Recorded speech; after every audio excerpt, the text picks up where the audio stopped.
Hi everybody, it's really an honor to be here. It's one of the things that I find the most rewarding about my career is being able to talk to practitioners and leaders in education. You are at the front lines of the work that we try to study and support. So I really want to have this be as interactive as possible. I'm from New York City. I am used to being interrupted all the time and I talk really fast. So don't let anything stop you to ask questions.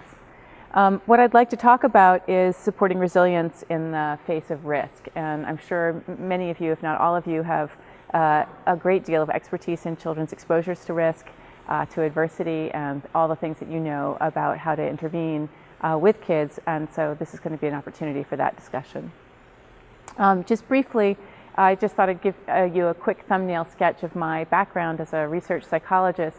I really focused primarily in my early career. I was a student of Ed Ziegler's at Yale, really working primarily with Head Start, a federal to local program that supports very young children in poverty, with a strong emphasis on what both parents and teachers could do to support children's self-regulation, looking primarily at their emotional regulation, how they modulate their emotions, but also how they really focus their attention, use their working memory and their impulse control to be able to solve cognitive problems, to be able to do things that teachers asked of them, with a really strong twin focus not only on academic achievement but also on social and emotional health, which as children aged and I became more expert in middle childhood, really became about children's engagement in civic society as well as their potential to do well academically.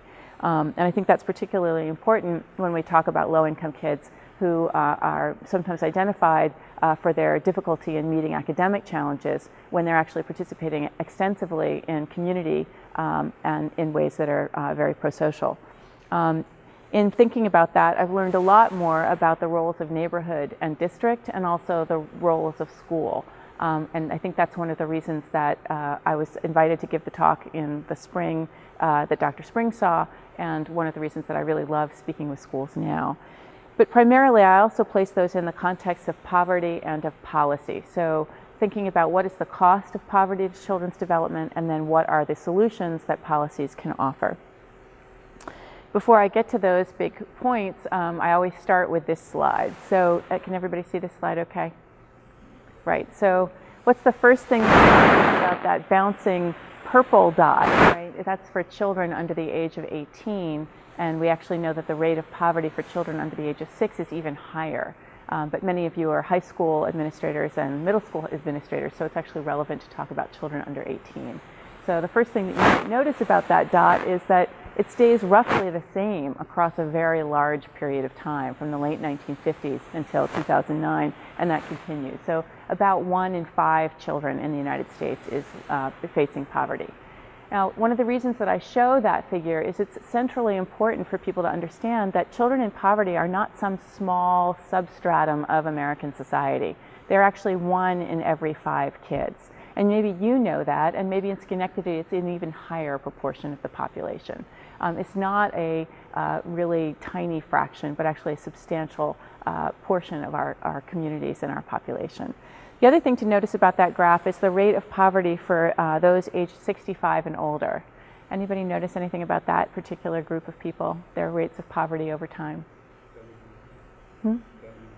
Steadily declining, right? Nicely declining from 35% of the population all the way down to 8.9%. So 8.9% of the elderly are now poor, where at one time 35% of the elderly are poor. Anyone want to hazard a guess for why that happens, how that happened, what might explain that precipitous drop? I hear something, but I don't hear what. Sorry, speak up. Take a guess. You had a guess. Social Security. Social Security, and specifically a lobbying group called the American Association of Retired Persons, right? AARP was actually started by a retired school principal, a woman who went for the Retired Teachers Association, that then generated to the American Association of Retired Persons, which became an extremely, extremely powerful lobbying group and substantially shifted federal policy to actually bring the elderly out of poverty. And why do I show that? because I really want to emphasize that poverty is not a natural state, that it often is the feeling that we are faced with a proportion of our kids who are poor, and that's the way it's always been, and that's the way it's always going to be. But in fact, policy can actually move families out of poverty, and families can move themselves out of poverty. And so I'll talk occasionally about ways in which we don't want to just think about rowing against the tide of poverty, but actually turning the tide of poverty. How can we move kids out of poverty over their life course? Which I think is what many of you, if not all of you, are working so hard to do by trying to get kids to graduate and getting them into positions of being able to earn. Any question about that figure or comments? Okay, so the achievement gap is the solution to ask teachers to increase instruction. And I'm sure many of you have faced that pressure over the last 10 or 15 years of federal and local educational policy. Certainly the income gap between our most wealthy children and our poorest children has increased over the last 20 to 30 years. And with that, the gap in educational achievement has also risen. So much so that it actually has substantially increased relative to what we used to think of as the educational gap associated with ethnicity and race. Actually, the achievement gap associated with income is now larger. In ECLSK, for example, we know that kids arrive substantially at school entry at lower performance than do their middle income and affluent peers, even as early as school entry. And to tackle that, we've made major investments in trying to support children's academic achievement. But in fact, IES, the Institute for Education Sciences, and a lot of other federal efforts, Race to the Top, are actually putting emphasis on social and emotional learning, on children's executive function, this construct that I'm going to talk more about. And one question you might have is why? Why should we focus on socio-emotional performance and executive function? So I'll just tell you a little bit about that domain of children's functioning and why it seems to be so incredibly important for children's long-term performance, both in academic and socio-emotional domains. So specifically, when I think about children's socio-emotional development, I use this frame of self-regulation. And it's this idea that developmental science and neuroscience really learning relies on higher order cognitive processes, these things called executive functions, that include attention, working memory, and impulse control. So if you think about a preschool classroom, if a teacher says, okay, everybody, I want you to put down your toys, clean them up, go to your cubby, get your coats, and get in line, that involves a lot of information. What does that involve? That involves a child actually hearing that teacher's voice and attending, actually remembering the sequence of things that teacher just said, and then using the impulse control to stop playing and start doing all of those things that the teacher asked. True for preschool, true for adolescence, right?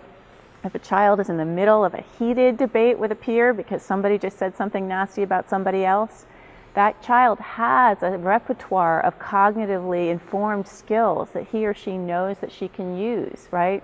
Turn around, walk away, don't get involved. But that child may be really pressed to remember that she can attend to those things, those other things, that she has other friends, that she has another place she's supposed to be right now, which is not in the hall. She has to actually remember all that sequence of that repertoire of skills that she has, and she has to use impulse control to not get into drama in that hallway in that moment. So we think about executive function as particularly important for how to regulate and modulate social situations, but also how to modulate academic situations, right? How often have you seen a student who is starting to freak out or have difficulty in a test-taking situation? That child knows the material, but he may be having difficulty attending to what the task is at hand.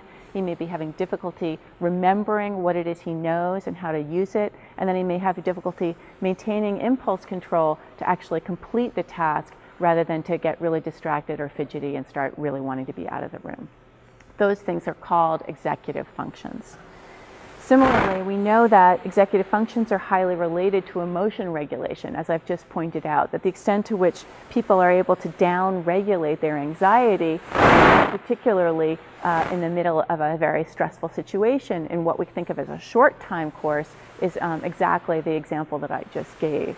but you can also think about it over the longer time course. Children who are persistently exposed to situations and conditions that lead to higher emotional distress, ongoing distress in their lives, have been consistently found to have more difficulty with their executive functions. That system, when it is placed on high alert, actually leads to wear and tear on the prefrontal cortical system, the neurobiological system responsible for attention, working memory, and impulse control. Now, I want to be really clear, this is not that every child exposed to stress is going to have difficulty with executive function. It is simply that it raises the likelihood, it increases the risk for a child to have that difficulty. And what that means is that a preschool teacher or a middle school teacher might not see 1 or 2 children with attentional difficulty and executive function difficulties, but more like 3 or 4 children in a class of 22 or a class of 28. It raises the probability of children having difficulty with executive function. And just to point that out, in doing some recent analyses of a large sample of data that were collected by my colleague Clancy Blair and his colleagues in Pennsylvania and North Carolina, it's a sample of 1,292 families, both African American and white, in rural and semi-urban communities. We found that with every year that children were in poverty and exposed to the chronic stresses associated with poverty, children had a higher likelihood of having difficulty with executive function. So you can see I've plotted executive function at 48 months along the y-axis, and children experiencing 0 years of poverty are looking on average a whole lot better than those with 3 years of poverty. And what we know is that basically this and other hypothesis, support for this hypothesis of toxic stress, the idea that stress associated with adversity, with poverty-related stressors, gets under the skin. Specifically, it disrupts the cardiovascular and HPA axis, a stress hormone cycle in the body and in the brain, which suggests that toxic stress has a significant impact on kids' behavior through physiological processes. Now, that sounds really grim, and I have got to say, even giving that as part of a talk is stressful to give because it sounds so much a glass half empty. But what's really important is that we found that this process is actually highly plastic, highly malleable. And I really want to emphasize now the glass half full, that with lots of supports, children actually show a substantial ability to bounce back physiologically, behaviorally, and cognitively on a set of assessments that I'll show you in just a minute. And that bounce back is really part of a whole movement that we call neuroplasticity. So many of you may be really familiar with this idea of rewiring the brain, right? How many of you have been interested in luminosity or lumosity? Anybody going on to lumosity? What do you think about it? Like it? Yes? No? Seems fun, right? Makes sense. You can train the brain. It seems such like a great, intuitively exciting idea. It turns out that there is actually lots of evidence to suggest that games like that do lead to substantial changes in the brain, particularly on the skills that those computer games are training. The challenge is that those skills don't seem to transfer well to other challenges and tasks in the real world. I think sometimes they also get a little bit oversold. So recently I found this great quote in Education Week, which is usually a source that I trust tremendously, that talked about literally rewiring the brain. Like there are not actually wires in the brain. It's the idea that you can actually reroute signals in the brain that is very intuitively appealing, and that with computer games we have actually found some evidence for in the lab. So while those are really impressive, they don't necessarily look like they are going to carry us forward with the kinds of challenges and cognitive tasks that kids have in the real world. It's great if we can take a whole bunch of kids and give them computer games to play, but will they actually carry that skill forward? And so because of that, we tend to develop more interventions and things that we can implement at the classroom level and at the school level, things that will be sustained and that have what we call transfer into real world contexts. So I'm going to tell you just a few words about one of those interventions, specifically that I designed with colleagues in 2003, 2004. It's unbelievable to me that that's now 10 years ago, over 10 years ago. And specifically, it was that we took preschools and cluster randomized them. We took schools and found matching sites that matched each other, sort of sister sites, and we randomly assigned one to treatment and one to control. And the treatment group got a whole lot of training on how to support self-regulation and executive function among preschool-aged children. It included teacher training, it included some coaching in the classroom by mental health consultants, and it includes stress reduction for the teachers, under the premise that teachers would be having a hard time supporting emotion regulation in little kids when they themselves were experiencing many of the same stressors that their children and their families were. Head Start teachers, as you may know, are paid quite low relative to other teachers and are themselves just at or just above low-income status often. We implemented that in 7 neighborhoods of concentrated disadvantage in Chicago with 18 sites and 90 teachers and a very high level of buy-in from the teachers and the kids in our program. And what we found was big impacts on the classroom climate, which was great. So you can see here, this is just everybody here use the class. It's a standardized measure of classroom climate. It's used a lot in early childhood classrooms and elementary classrooms. And you can see that we basically improved the climate and the level of teacher sensitivity and behavior managed substantially among teachers. But that's not what you really want to know. What you really want to know is whether it made a difference for kids.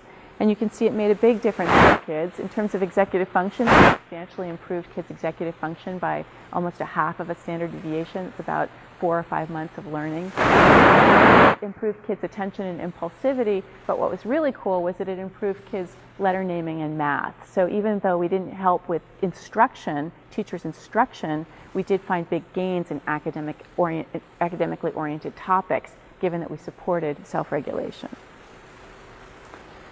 What we then did was follow children through elementary school with that program. And what we found was that my hope that children would just do super well from then on was extremely naive, extremely optimistic, right? Because they couldn't carry those skills like little suitcases into their elementary years. What in fact they were doing was facing a whole other experiment called the real world, which was that they were randomly or non-randomly being distributed from my 18 preschool sites into over 150 different schools in Chicago that varied tremendously in school quality.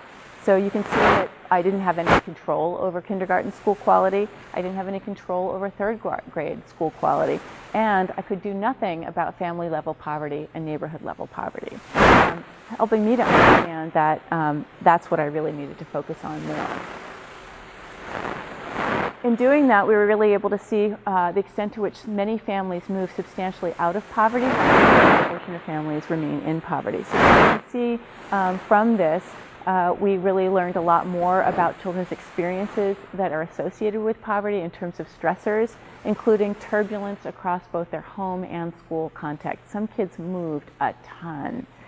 Some kids were evicted, some kids had a lot of domestic violence in their homes, some kids were in substandard housing and just moved a ton. With those moves came tremendous numbers of moves between schools with substantial implications for school policy in terms of supporting or school stability so that kids could remain registered in their same school even though they may have moved out of their neighborhood tract.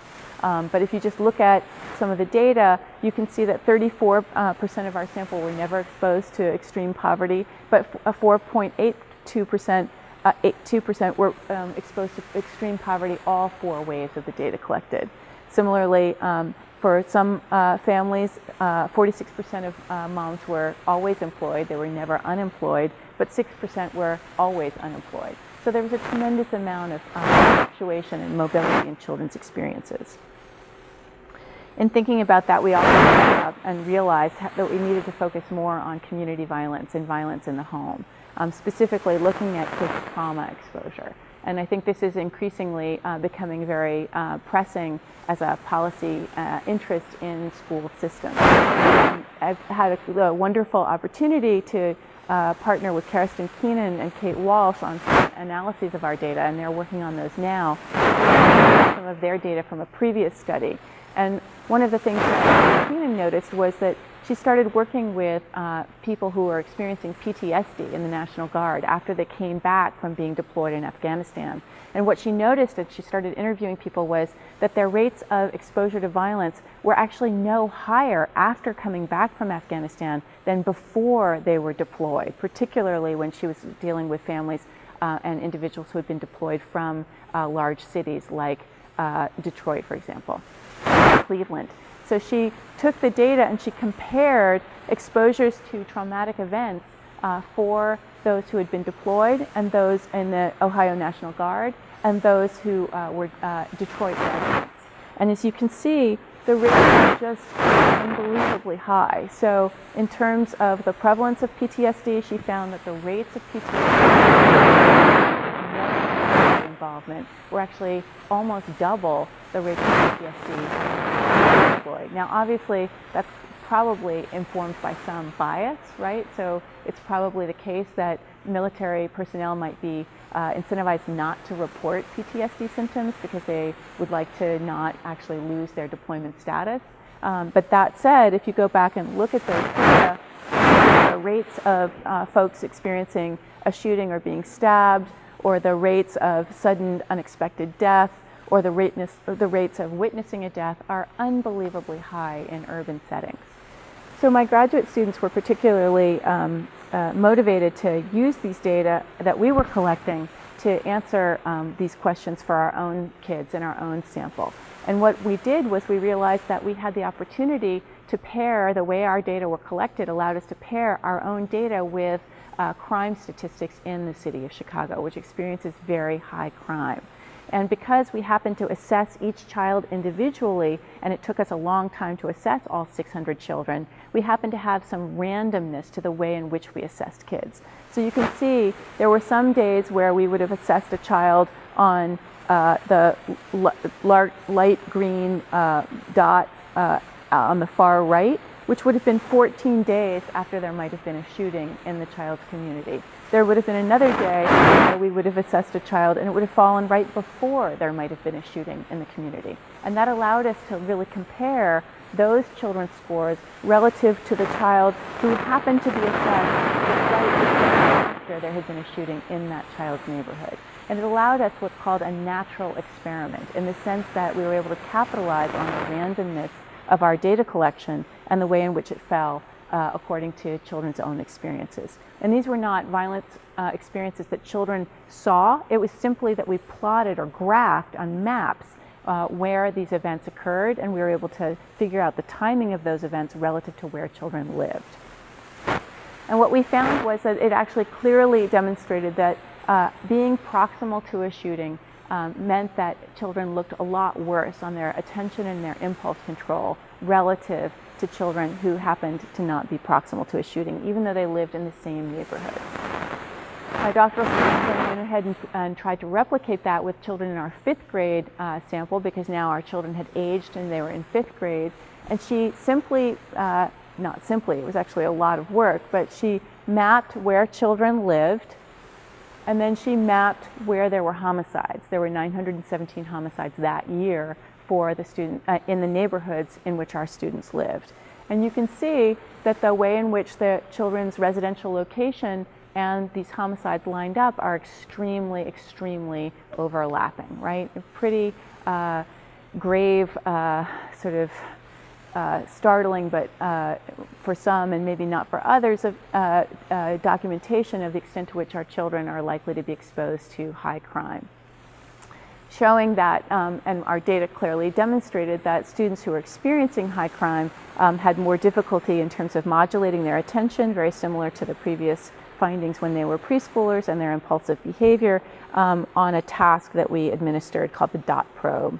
But also that those children who were sad or anxious were especially vulnerable to the effects of high crime. So where does that take us? It suggests that poverty-related risks are depleting to children's self-regulation in terms of being able to handle their emotions and focus their attention. Their exposure to stressful conditions is clearly associated with executive function, particularly when their lives are threatening and particularly when their lives are turbulent. Well, what does that mean? That means that you, in working with students every day in school, are absolutely those oars in the water rowing against that tide. And when you're placing yourselves in those positions of providing support, emotional support, as well as academic support to students, you're really serving a key function by providing not only academic challenge and intellectual stimulation, but security and consistency in many children's environments. Again, not for all children. It's not that every child who is coming from a family with limited economic needs is exposed to all of these different stresses that I'm emphasizing, but that is the reality for many children in many urban communities in the country today. With that, it's really also important to highlight children's resilience in the face of that stress. In our data, we regularly focus on that with a strong assets-based framework. And we are learning the extent to which children and their communities are really able to foster success in the face of high poverty. In our preschool sample, when we were looking at children when they were really young, we found that actually 25% of our moms were moving through college in ways that would substantially lift their families out of poverty subsequent to the time in preschool. So we found in subsequent analyses that has been the case, that those families are steadily moving into increasing economic strength. But in addition, children themselves are playing an active role in their community. So we actually asked students recently, how often are you active in clubs? How often do you care for a family member? How often do you go with a family member to vote? And we found that 74% were active in clubs. The vast majority, 94%, report often taking care of a family member. And a substantial fraction, almost a quarter, are going with their families to vote.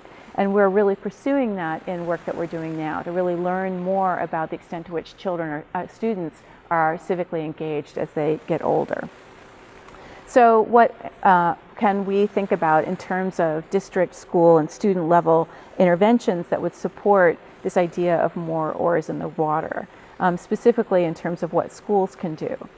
And as I mentioned, your role as supports to students is non-trivial. There's a large literature from actually from rat models, as well as from the medical health model, that suggests that providing a social buffer dramatically reduces the impact of stress on children's physiology as well as on their academic and emotional performance. So I don't know how many people here, and Joanna's already seen this point before, but anybody get a flu shot this last year? Yes. Did anybody hold your hand? Did the nurse hold your hand while you get the flu shot? No. Well, she should have. Or he should have. It turns out that if someone holds your hand while you're undergoing a medical procedure or getting bad medical news, for example, it not only reduces the pain, but it actually leads to faster immunological response. There's a lot of literature on the role of wives for husbands when husbands undergo surgery. That actually husbands heal faster when wives are present with them with a strong emotional connection. Now, I have to say that is not true. The data are not similarly true for wives with husbands' presence, but so it's not just anybody. It is the case that when you have a social buffer, a person who plays an important social role, and feeling that person is respecting you, that you feel trust for that person, that you feel affection from that person, and that you feel that person is looking out for you, those are clearly associated with health benefit, not just psychological benefit. And what are the implications there? The implications are that your role, or your teacher's role, your frontline service personnel, your cafeteria workers' role, your security guards' role for students as they come in the door is actually really, really important. And I'm sure you all know that, but it's important to highlight that the scientific basis for that is increasingly well known. How can we do that in terms of school setting? One of the ways that we do that, or have been thinking about that, and we have not yet empirically tested models of trauma-informed support, but increasingly trauma-informed support is big in school settings. How can we help teachers to understand that if a student is acting out and looking like he or she is at risk of a disciplinary difficulty or challenge, that may be a reflection of a whole set of difficulties that may be going on at home or might have preceded the school day that can be supporting, that you could actually figure out a way to de-escalate that situation in a trauma-informed way. Something as straightforward as feeding and nutritional needs seems like it's a health concern, but actually having children in a safe and stable environment early in the morning that actually decreases the stress of getting out the door and increases the probability that the child is not only attending that day, but is attending with a reasonably positive and good start to the day is actually fascinating and important. It's providing a really interesting, what we'd be thinking of as a low level, but potentially very high impact form of support. So the extent to which individuals can be receiving more support in how to deal with stress, loss, and threat, we understand that to be increasingly a viable and potentially very positive avenue to follow. The second that I'm going to talk about is harnessing the power of mindsets for increasing student motivation. How many people have read Carol Dweck's book? Great. So I don't need to explain the whole idea of mindsets. It's probably the case that many of you have already discussed this in staff and faculty retreats. We are really seeing this as a very particularly valuable tool for a whole host of reasons. One of the reasons is that it's well aligned with the self-regulatory challenges that children face. Adolescence, as you know, is a period of rapid change, which really ups the ante. Adolescents have to navigate many more decisions independently. They face much higher cognitive demands than they faced in middle school, and the environmental challenges to self-regulation are much higher. Peers particularly often can motivate either greater self-regulation or a lot less self-regulation. I don't know about you, but my 15-year-old just asked if she could go to another state with 2 boys for a party. I was like, are you insane? I mean, you know, the extent to which that was driven by a peer kind of idea of what would be a good time. You know, this is a child who shows reasonably high executive function most of the time. That clearly went flying out the window. And needless to say, my answer was a clear and unequivocal no, but just the idea that peers can really either foster kids' self-regulation or help to unravel self-regulation is, I'm sure, something that you see every day.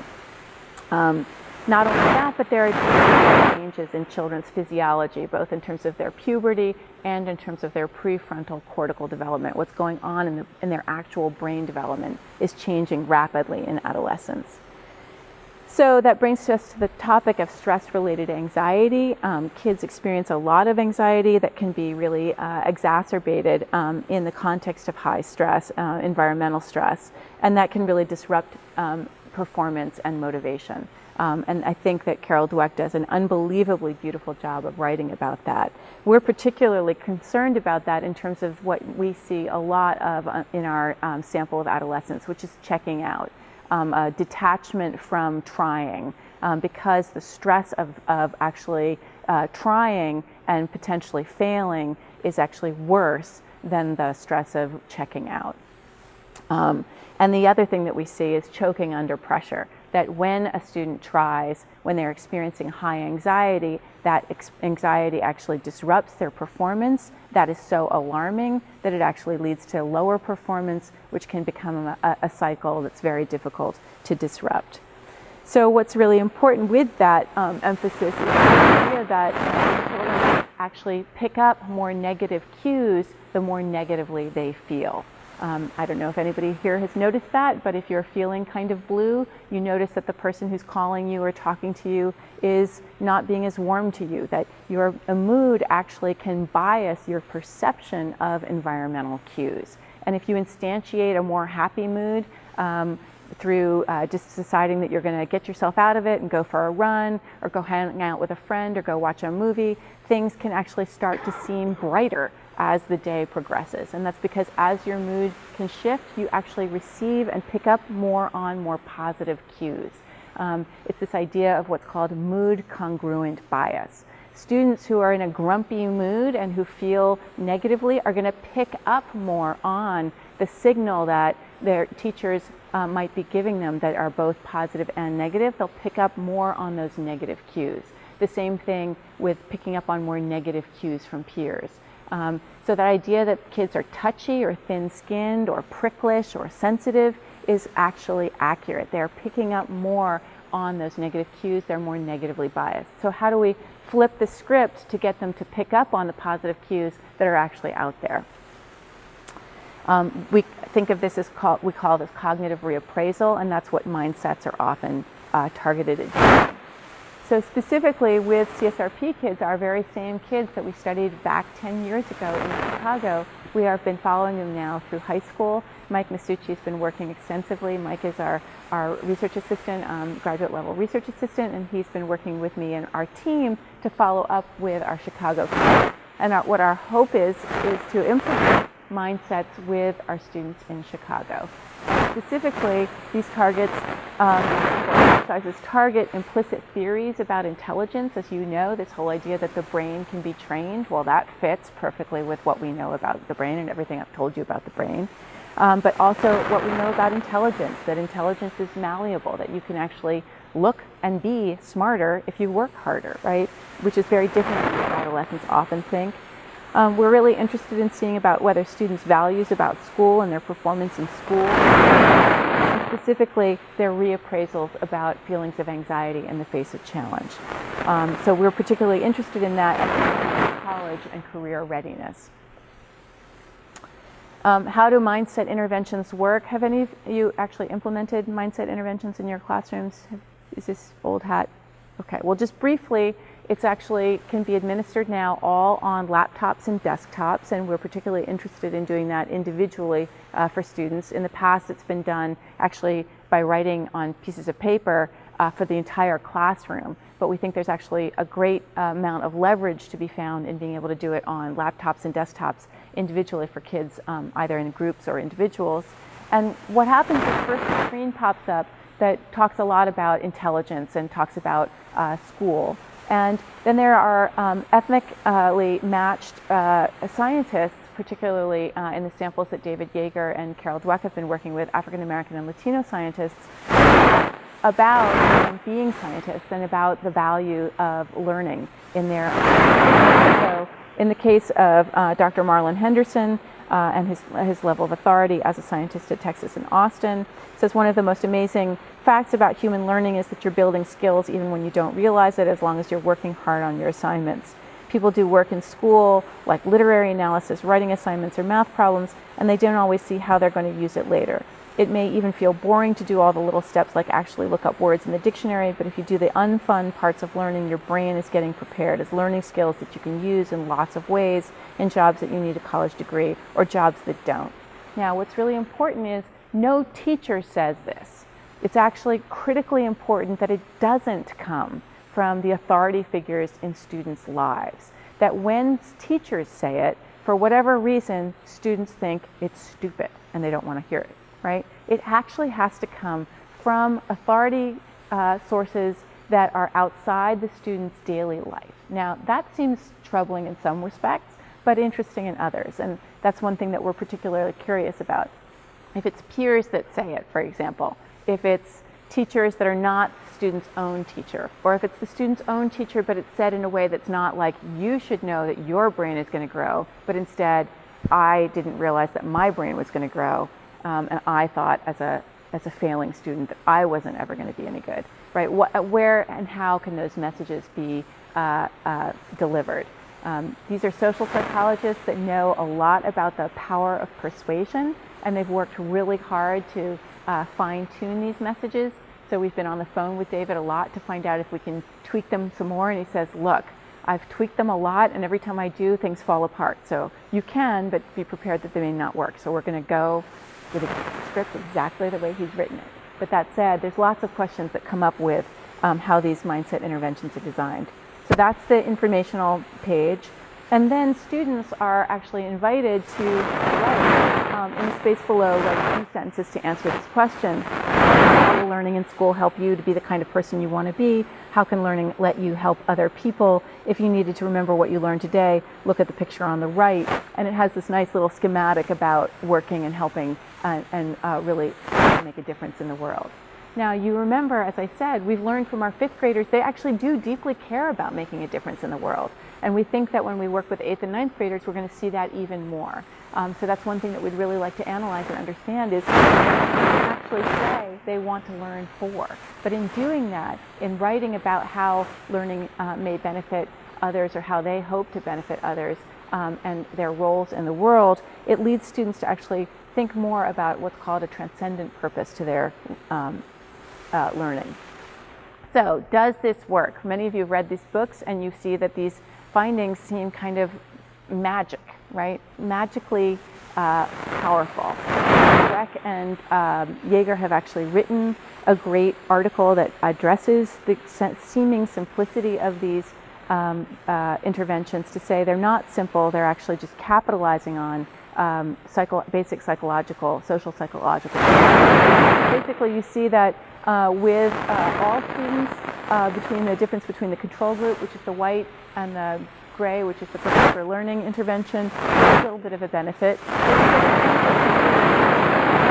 Who are on average receiving less than a 3.0 average or achieving less than a 3.0 average academically. And that's just one 20 to 30 minute purpose for learning intervention. Is it with other interventions that would support students? But one thing that we really want to know is in the same way that they suggest. So how does it, they suggest that it works specifically in emphasizing these self-transcendent goals rather than just trying to get a good grade. More reflection on learning goals rather than the specifics of the task, and helping the community to solve problems rather than accumulating fame and wealth. How does that relate to me talking to you today? Well, specifically, we'd really like to adapt these tasks or use these tasks to, and pair them with a set of neurocognitive measures to learn what about children's mental functioning and emotional functioning and regulation is benefited or affected by these mindset interventions. Is it that it reduces their anxiety? Is it that it sharpens their attention? What's really going on in children's minds and in children's brains when they are performing these mindset interventions? And do these mindset interventions work for students who are at high risk for academic failure? So in New York City, we're partnering with a couple of school districts, particularly District 79, which has a lot of students who are at high risk for academic failure. Specifically, we really want to be able to put science to work both in New York City and to then carry this intervention back to Chicago to use it in addition to the longitudinal study with students in Chicago. So we're conducting 3 short sessions with students in schools, 8th graders and 9th graders, focusing on executive function, focusing on stress and risk, but also focusing on assets and strengths. We're then implementing the purpose for learning intervention very briefly in a 30 to 40 minute session, and then 1 month later hoping to catch the same kids in a post-intervention assessment, particularly interested in whether this increases students' search for information and planning for what they're going to do at the later years of high school, particularly in terms of college readiness. So we'd really like to know, in the past, David Jaeger has done this in terms of looking at how much children are willing to be persistent with boring math problems, and we think that's a good way to look at persistence and grit. But we really are interested in a more applied question. How persistent are students in looking at and processing information about college? Because applying for college is an extremely laborious and stressful process, right? You have to find the web page on financial aid. You have to find the page on what tests you have to take. You have to figure out when the deadlines are. And for any kid, that's likely to be a large amount of a large task, but for a kid experiencing stress around whether they're even eligible for any of those things, we imagine that the anxiety of that task might short circuit a child's or a student's persistence. So we really want to know, does mindset intervention actually help to keep students more persistent in just acquiring that information? But you could think about it in other contexts, whether it means that students attend more, whether they register for harder classes. I'd be interested in knowing what you'd like to see mindset interventions applied to in terms of positive outcomes. So this is just a list of all of the different kinds of Hearts and Flowers is an executive function measure. Emotion go, no go is a bunch of faces flashing where we ask students to tell whether the emotion is happy, angry, sad, or neutral, just to pick up on that student's cue detection. Are they picking up primarily negative signals, or are they picking up primarily positive signals? State trait anxiety inventory is just to find out whether a student experiences a lot of anxiety right now or more broadly. The DOT probe and the Columbia card task are other neurocognitive tasks that are simple and actually not stressful. The strengths and critical consciousness scale is actually one really looking at student civic engagement and participation in civic organizations. We've piloted this in a very small sample in New York City, and the response has actually been surprisingly positive. I enjoyed these activities, and I hope that the data provided by me in the school are useful in your research. Thank you very much. Some of them did say, like, this is a rigged game, and I think you should not have it be rigged anymore. We've definitely then, in the second section, specifically the purpose for learning intervention with tasks on both sides, so that it's as part of the research study to help us understand more about learning and teenagers' brains. We do make explicit to students in New York that this is to help the study in Chicago, so that students don't think that we're trying to help them.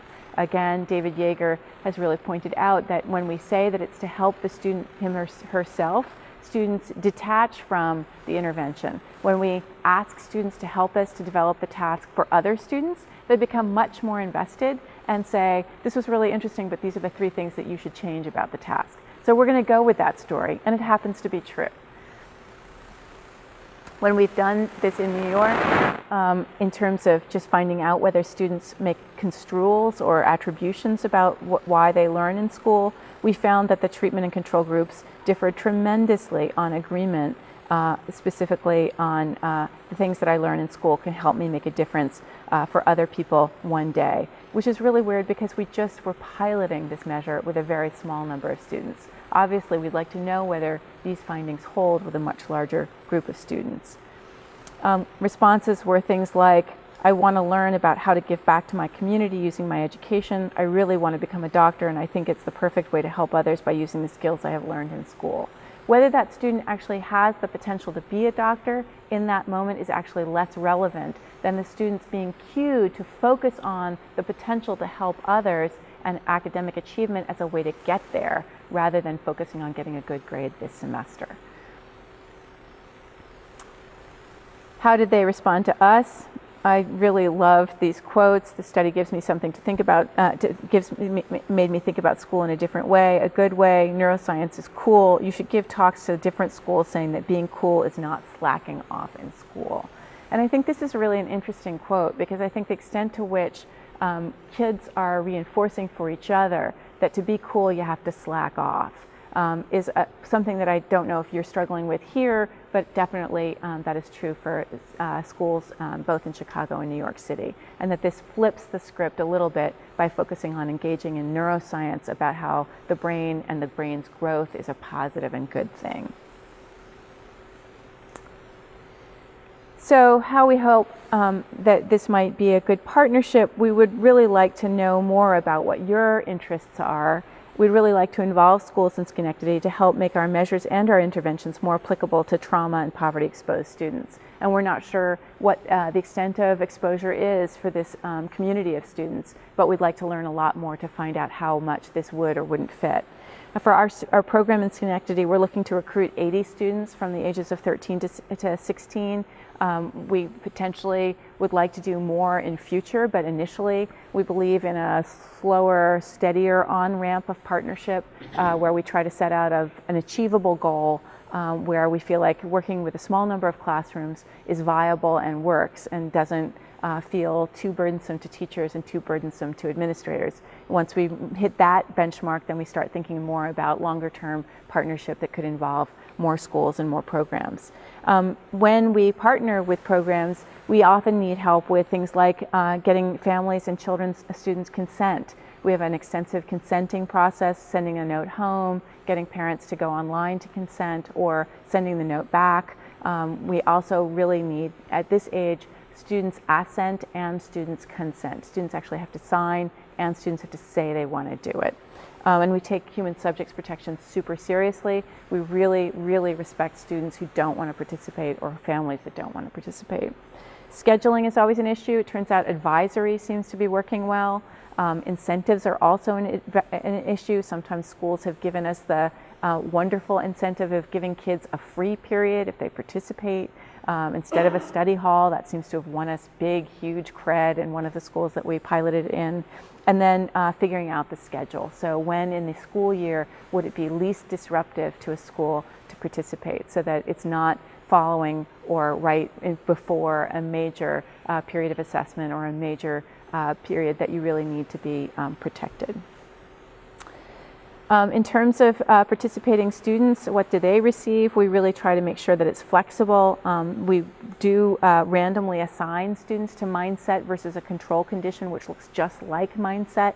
If it works for Schenectady and for everybody else in our sample, then we would happily release it to everybody in the school for everybody to use. But we feel that it's actually not ethical to encourage the use of an approach that we haven't actually piloted and found to be effective in the setting. If it's not effective, we don't want you to invest time and energy in it until we can figure out how to make it effective. The college knowledge activity we hope is useful and informative to students. In terms of collaboration, we hope that that's useful for students, but we really want to know what would be helpful to you. We do give gift cards incentives in New York. That's to Subway, because Subway is on almost every block at this point, but you would tell us what kind of incentive would work for students, and it's usually in the $5 to $10 range, enough to get lunch essentially.